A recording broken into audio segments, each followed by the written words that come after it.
Hey, good morning. Let's get Copperhead up here. We'll play the back nine at Copperhead. And warmed up already, ready to go. Get my tee shot on 10. I was at number 10 last Friday for Quantum Leap Farms. Feel like I've cried 3 times in the last 4 years. Once when my daughter was born, the most magical thing ever. When my son was born. And man, the first time I went out to Quantum Leap Farms, this place in Odessa, Florida. Tell you what, Edie Dopkin, Al Dopkin, Don Jowdy, the whole crew, all the volunteers, the staff out there, they have an amazing thing going.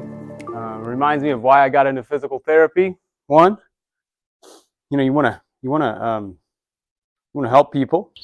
Obviously, that's the standard answer to a PT school question. Why do you want to be a physical therapist? I want to help people.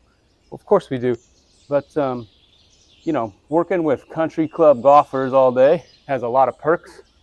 But going out to Quantum Leap Farms, you've got these. So what they do is equine therapy. They use a horse, and not just riding the horse, but taking care of the horse. Different things on the farm out there that they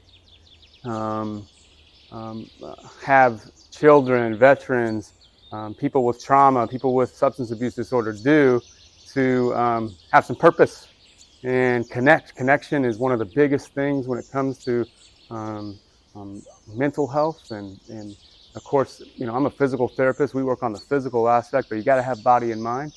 And I think that Quantum Leap Farms, they have occupational therapy, physical therapy. And the magical thing where I lost it was the kids out there that are good. I'm not very confident around a horse. I dated a girl in college who had horses, and she hopped on that thing, and I was like, there's no chance this horse does not like me. And I think horses can sense it, that you're spooked and anxious. And sure enough, the girl broke her collarbone a couple of weeks later on the same horse I was supposed to get on. So good decision there. But Quantum Leap Farms, they're a pretty special place that if you know somebody with a physical or mental disability and would benefit from something like equine therapy, let me know. I'll show you how to connect. You can find them online. But they run a charity event. It's our 4th year doing this at Copperhead. We sit up on 10T. Myself or Dr. Don or one of our pros hits tee shots off the tee for people playing the scramble. We stretch people out, give them some education on fitness and what we do, and sell some packages. This year we did a 2-pack where 100% of the money, every penny, went to Quantum Leap Farms, and raised a couple grand for that. And clients get to come in and get a taste of what we do here and hopefully turn into a regular client.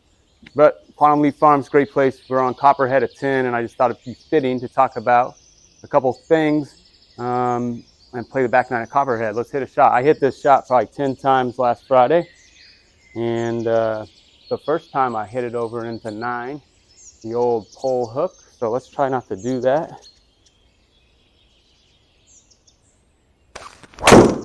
It felt pretty good, maybe a hair right.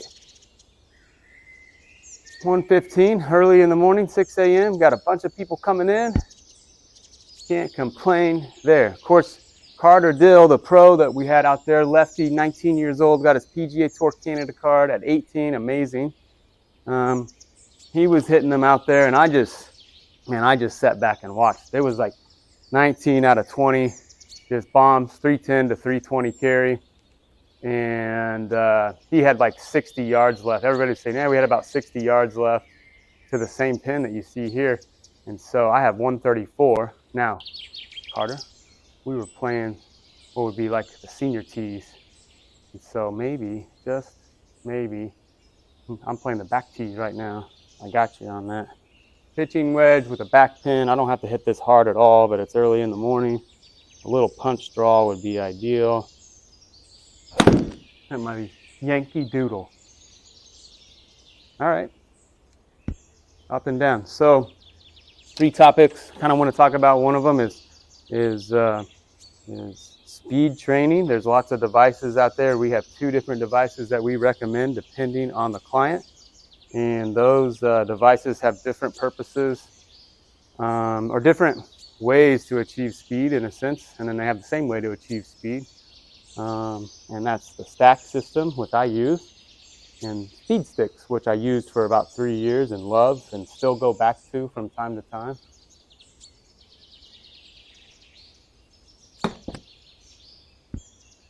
The auto gimme inside 20 feet is a little bit, makes this a lot easier and less stressful for me. This is a good hole. I've played Copperhead, I don't know, 10 times. Ripped around 36 one day with my college teammate Todd Obergunner. We played 18, got done. We're like, hey, can we play number 1 again? And the guy's like, I don't care if you play as many as you want, just be back before dark. And there was no one out there on a summer day, and we just ripped around. I think we got in 34 holes maybe. And but talking about speed training, speed, 2 different devices. Sasha McKenzie, of course, started the Stack.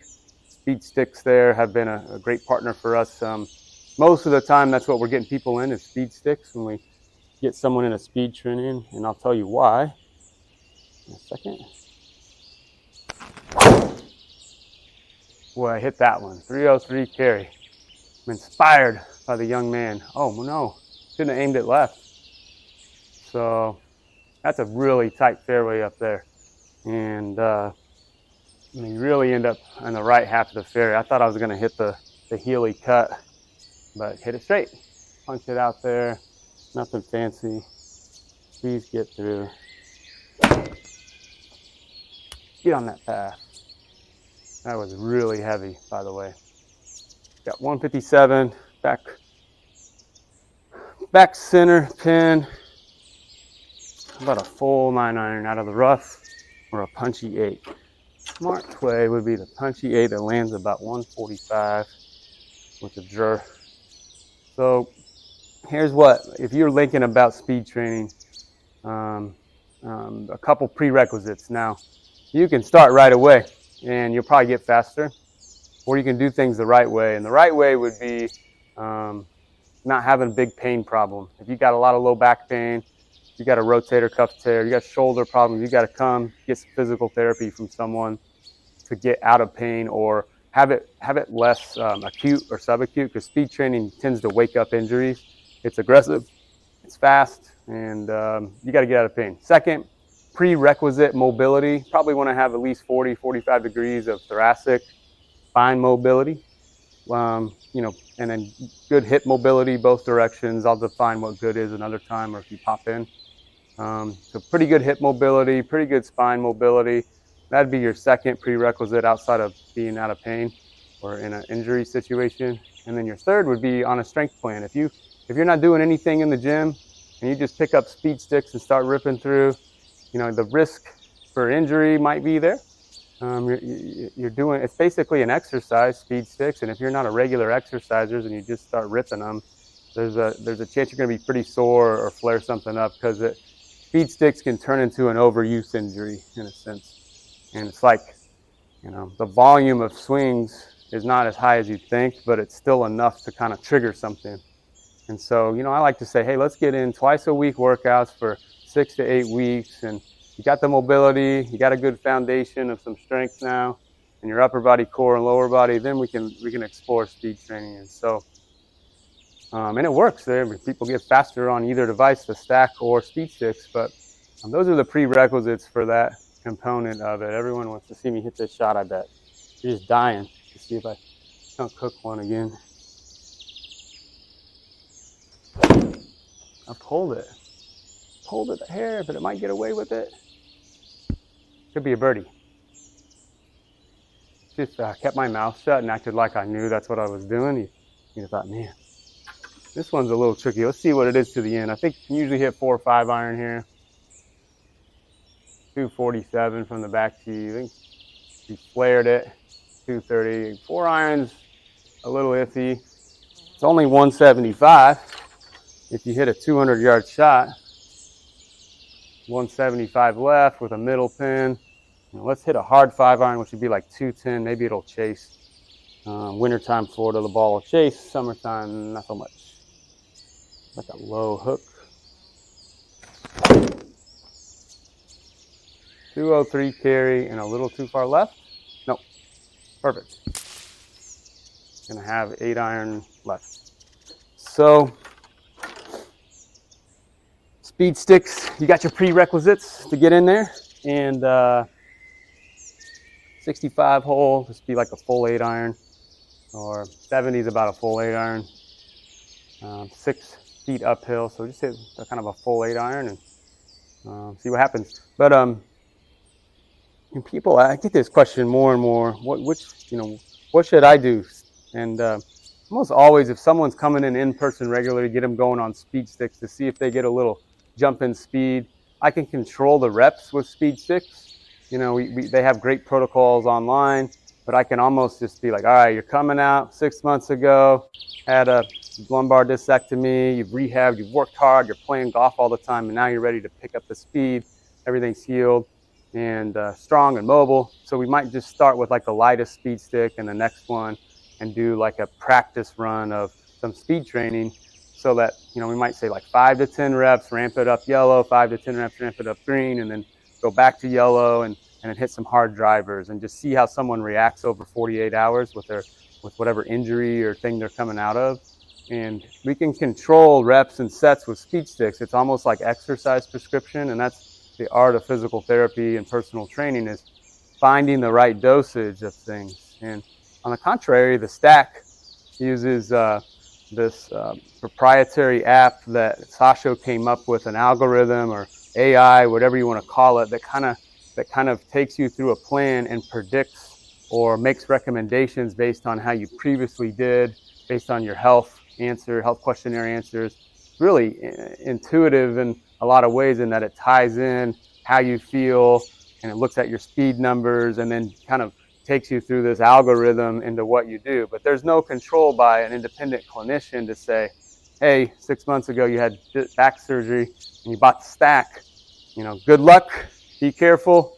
You know, if it hurts, don't do it. Those are the kinds of things I can control volume-wise, in a sense, when they're doing the sessions. But once you get in the app, you can't change the protocol, to my knowledge, and adjust for it. So, you know, a college kid who's a little slow and he's healthy, never had an injury, and he's working out all the time, we just get him right in the stack and they can hammer through and be fine. But somebody who's never done, you know, speed training, the stack it's aggressive. It's what I use. You know, I almost didn't finish the first protocol because my speed jumped so much. You know, with super speed, initially I went from like 113, 115 to 118, 119. And that was kind of my number in my head, maxing out at 119. And then a couple of years later, get one of these stacks and it collects dust for a year. Then Matthew Fitzpatrick wins the US Open. And at the US Open, they talked about how his driving distance improved using a bunch of different training principles, but also using the stack. And shot. I think that's pretty good. 58 carry, should cover the bunker. Oh yeah, let's make another birdie. So the stack, let's show you these things. Speed sticks, everyone's seen them. And I got, like, I don't like to call it senior set or women's set. It's just, and that's another thing with speed sticks. I can put people in this set a lot because it's less aggressive. And we have a lot of people over 60 that come in here that just don't have the prerequisite mobility or strength to be doing a lot of, you know, speed training. So this is the super light, and medium. And, you know, that's a set of speed sticks. It comes with a red stick as well for what they call the men's set, but that's just, I don't know. I don't call them by men, women, senior, junior, or anything. They just call them by the clubs they are. And so we put people in this set a lot. You know, this one comes out probably an equal amount. And in the stack system, there's one club, you know, twists off, and you got all these weights. Comes with a nice case to carry the weights in. I just keep them on here and set them down when I use it. And you gotta make sure this baby's tight. And this one ties into an app where you can kind of say 122 and it'll hear your speed, put it in. It shows you exactly what weight to put on, the protocol to do, sends you reminders on when to do it. It's really clever and well thought out. And then I like the OG swing speed radar. It's 120 bucks on Amazon. It's just, you know, we've had so many of these. I've tried PRGR, I've tried other ones, and this is the one that I've been found the most reliable. Probably got one in my bag, one here at the office, one at Pasadena, at our other satellite spot. And this is the OG reliable that we use for everyone when we're measuring speed. And the stack, the biggest difference in the stack is super speed uses overspeed training. So basically they make they make you move faster by using something really light. Those speed sticks are light. You might swing your driver 110, and then the speed sticks are all over 110, or should be over 110 for the most part. There's one probably club that's a little bit heavier than your driver, but most of super speed is over speed training. Like a track athlete that always trains running downhill, they're going to be faster than on flat. Whereas the stack has a lot of underspeed training, which is almost like a strength principle. And then it also has some implications for technique when it comes to something that's heavy. And I've changed my tone on this because I used to like, no, don't grab 2 clubs and swing. Don't do heavy things because that just teaches you how to move slow. But the wrist angle component of this is interesting. If I had a way to measure it, I would. But the heavier this thing is, the better my wrist angles get, the deeper my swing gets. And so the underspeed part of this would be like a track athlete running uphill. They're going to be slower and they're kind of grinding through it. And then this protocol kind of goes between, heavy and light. And you're in this contrast situation where you might be feeling like you're running uphill because it's so heavy, and then you run downhill and it's light, and it takes you through these. I don't even know the algorithm or AI. You couldn't like write it down. It's so variable time to time, and maybe I need to pay more attention. But this is aggressive because it's so heavy, and you're kind of, like the heaviest one, 86 for me there, where my driver's 15 to 20. And then you're kicking these off. There's longer rest breaks. Really a clever tool. You can probably hear my bias towards this overall for sports performance, because I got a better outcome out this. I busted up. I got up to 122 max after starting this in just 2 months, and I was like, well, this is enough. My back was maybe a little sore. Wasn't quite doing the things I needed to do with a busy schedule and kids at home and the gym to complement this. But speed sticks versus the stack, I don't have one bias towards the other, and we're just so individualized with how we program here that it depends on the person. And so if you're trying to make an idea on which one to get, this is maybe a little more affordable. I think you're in for $199. Probably some discount codes out there for that. And then this is $350 with we have a discount code, Florida Physio. You can apply at checkout and knock off 10%, which gets you down in the low 300s. And then your radar for either one of them is $120 off Amazon. And we can give you some links to those. But so all in, you're like $450 for the stack with the radar. And then there might be an app fee, I don't know. And then for here, you're $200 plus you have $320. And and then you got to kind of write down or keep your protocol on your own. Here, this one you just enter them into your phone. And that I don't have a bias towards either one. I just use them differently for different people. The In Shape Pro or the Fit Adult that doesn't have a lot of problems, boom, this. Or the guy who has done this for a long time and plateaued, boom, this. Or the guy that's exhausted, speed sticks, and plateaued, boom, this. The person who's after surgery or a little older or maybe more budget conscious, this. So no preference on either one. I'm using this right now, and man, speed, it's amazing. I'm 4 weeks in, a couple times a week. I'm probably not doing the exact amount of volume they're recommending. It's telling me I'm late on my sessions, but this thing makes you faster, and it really helped me, and so do these. So that's my piece of speed sticks here. Let's rip through a couple holes, and then I'll tell you about another topic, the second of 3 that I'd like to talk about, which is doing this business. We opened in this office like 2018. It's almost been 5 years. You just work with more and more pros and really good players, and you pick up things.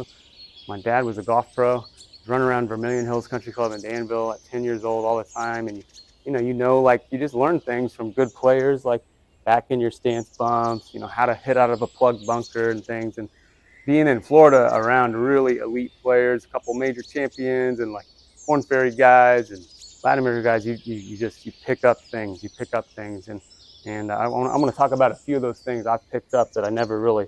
They make a lot of sense, but I've never really thought about it in a way.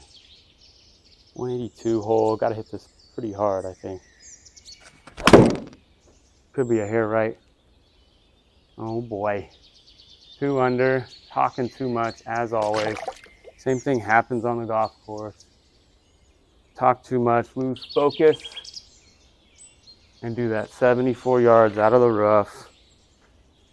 Cannot chunk it again, so pretty much in the middle there. Like a 3/4 lob wedge. Yanked that one. I'm kind of all over the face. Spin it. Here you go. The double bogey, right? 1 and 2 out, hitting 3. This is for 4. Just kind of let's do the Mayo chip. Weight forward, moving forward, face a little open. Spin hard. All right, I had a lot of spin on it. Par 5 next, right? Got to come around the corner. So things I've learned from many tour players, pro golfers. Gosh, it's just amazing, like simple, dumb things. First one, stringing together the same club off the tee for stretches of holes. If you've got some holes where you got a decision, is it driver or 5-iron, you could hit either or, you're not going to like alternate those because you can kind of string together and groove something. So there's this stretch at Pasadena where like on number 10, you can hit 4-iron or driver. 12, the par 5, your second shot's going to be a long iron, depending on the wind or a potential for a long iron or hybrid. And 13, you can hit a long iron off the tee. 14, your second shot's a long iron. 15, you could hit driver or a long iron. 16, you're going to hit a long iron off the par 3. 17, long iron. So, staying present and playing each hole individually, each shot, one shot at a time is fine, and that's what everyone knows. But I've heard a few guys kind of tell me like, hey, I'm not hitting my driver well today. I'm just going to commit to a 4-iron off the tee on my second shot on par 5s, and there's a lot of holes in that stretch that call for that. So if your course has kind of an alternating kind of pattern, or if man, there's 200-yard par 3 coming up, and this hole's a driver or an iron, maybe I'll practice this 5-iron off the tee and prep for the next hole, play a little smarter, get it in play, wedge on, maybe I make a putt, and then now I've already hit that 5-iron in the last 15 minutes and I'm hitting it again. It's like I never think about golf that way, and that's a great thing that I've learned from pros is like if I know I'm going to hit, I kind of hit 3-wood on 10, and it might be my second shot on 12, it might be my tee shot on 13. You can kind of groove the same club over and over again. I never really thought of golf that way.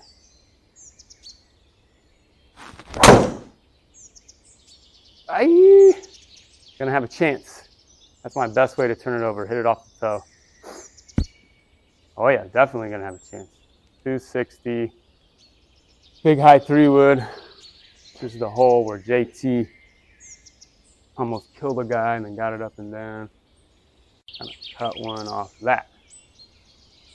Second thing that I learned from pros about, you never see this on TV, and so maybe it doesn't happen or it's just this, but this stuff, it's legal. It's a drying agent. So like, I cannot believe I never knew about this. I have sweaty hands, and Florida, everything's wet. It's like summertime, it's just humid, wet.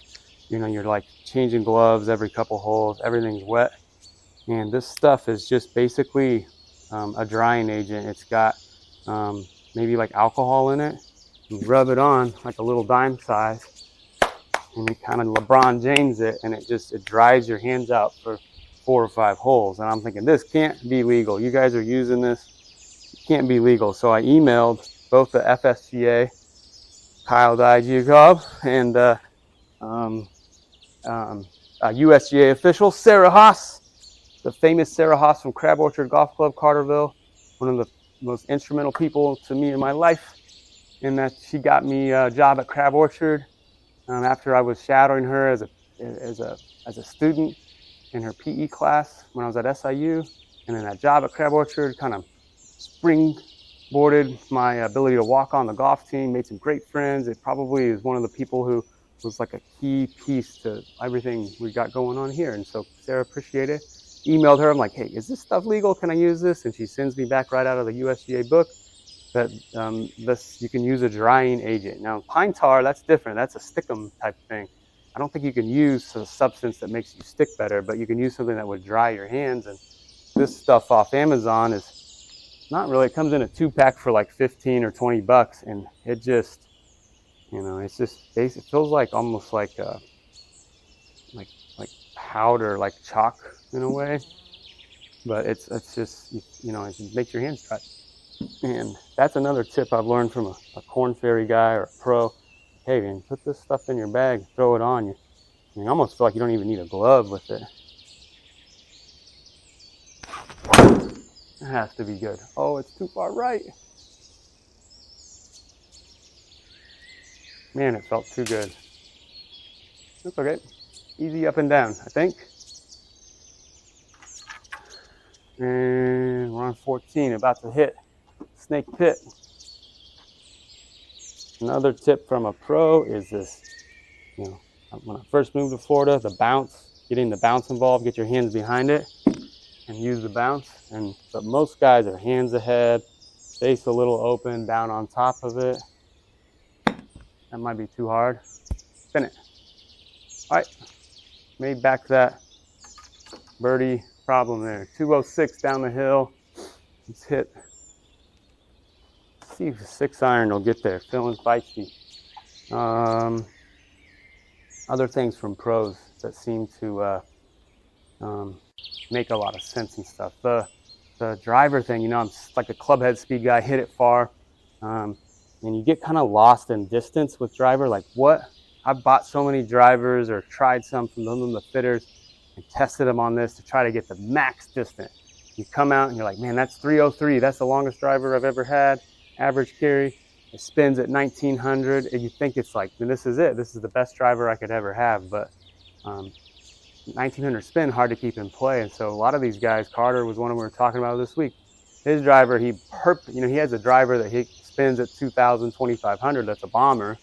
But his playing driver is 3000 spin. He wants it to be a spinny kind of cut that stays in play. And so I'm kind of tinkering with that idea. Like, can I hit more fairways? Can I be more consistent with something that 206, 190 is the goal. Man, I hit that 95 carry. Sit. And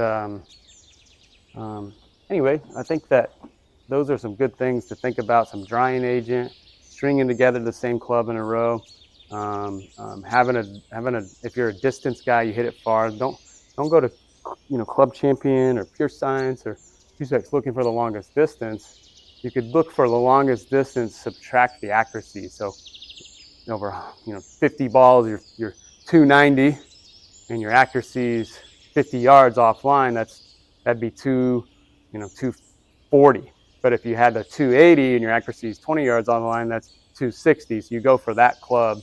You subtract the distance minus the accuracy dispersion, and then figure out that would be a better fitted club. And I'm trying to hit a shot here. Let's just putt it. And hard to make putts on this. Oh, this hole is my nemesis. I've hit hybrid in the water. I've hit driver in the water. I've tried every club off this hole. Always in trouble. So you kind of just say, screw it. I'm hitting driver here for the rest of my life. There's 280. I mean, just maybe something out through there.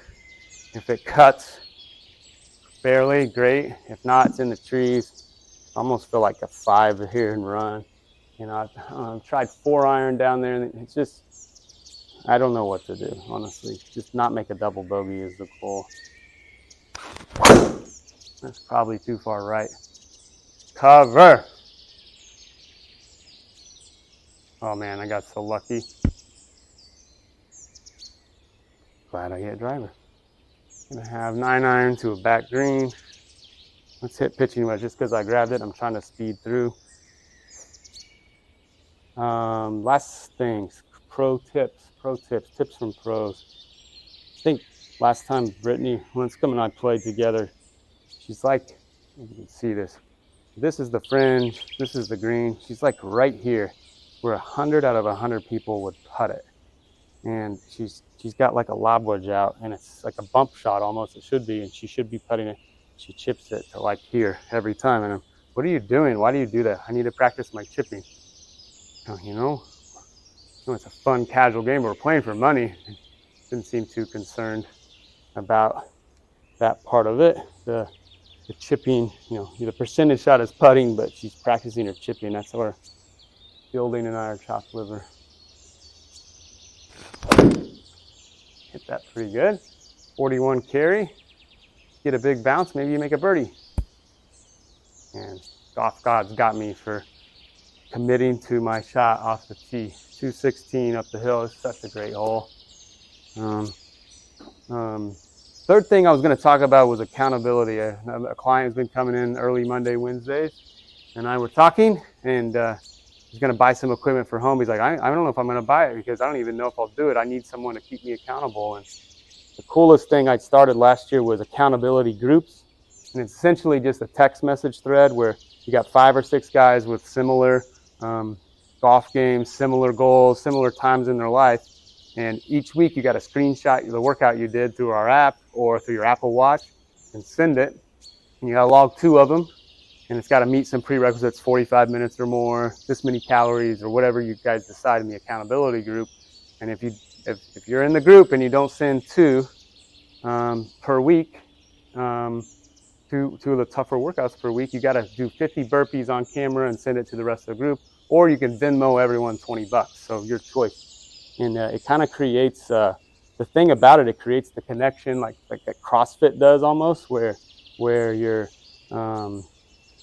in this community and you're together and people give each other crap if they don't do their work, and it's really a powerful thing. So if you're interested in one of our accountability groups, I kind of quarterback them. There's a few of them. I put you in one of them, or you can get your friends together, and I send out like a motivational message or a video or something early in the week to kind of get it going, and then people it kind of runs itself in a way where the more participation, the better the group is. I know the bad groups and the good groups communicate every day, and they play golf together, things like that. Could be right, but hit well. 210 carry and a flip. Couple under on the back 9 at Copperhead, talking about speed training devices and tips from pros and accountability groups. That one I'm in with my alumni golfers is so awesome, man, because I have my dream job, and I don't know if these guys really know what a day-to-day looks like for me and stuff. And so, played college golf with these guys and go on golf trips with them, and I don't even feel like I come to work and get to do this fun stuff. And so they're in the app, they're clients in a sense, and they pay me in cold beers. But that accountability group is good. A couple guys lagging behind Matt. John admitted that he was lagging this week, but rightfully so with the injury his wife sustained. She's okay. But T.O.'s probably in first place with logs, and he's just a beast. He qualified for USGA 4-ball. Probably the best player when we were going through. Tried to send one there. That's all I got. 299 carry. What's this draw coming out? Pretty pumped up for Pasadena Yacht Country Club member with my right-hand man, Don Wassoff. We're going to play next week in the Pasadena member. And thinking of the birdie, get the 3 under on the Copperhead. Front pin, there's a little banks there. 108 uphill. This is a 115 club. I think I can just kind of hit it full. 112 carry. Gotta go, I think. Oh no. That's fun. All right, so pumped for the member next week. 5 birdies and a double. And how did I make a double on 13? Par 3. Hit it in the water probably. Yep, that's what it was. But auto putt, give me a pretty good trick there. Thanks for watching. Schedule with us online. Can't find an appointment. It's hard to find an appointment this time of year here. Please email me. You can text me straight to my phone. We'll get you in. I'll stay late, come early, move some people around. We will get you in for your appointment. Have a great day. Play well. Florida golf starts this month, like the summer for us, for you up northerners. Have a great day.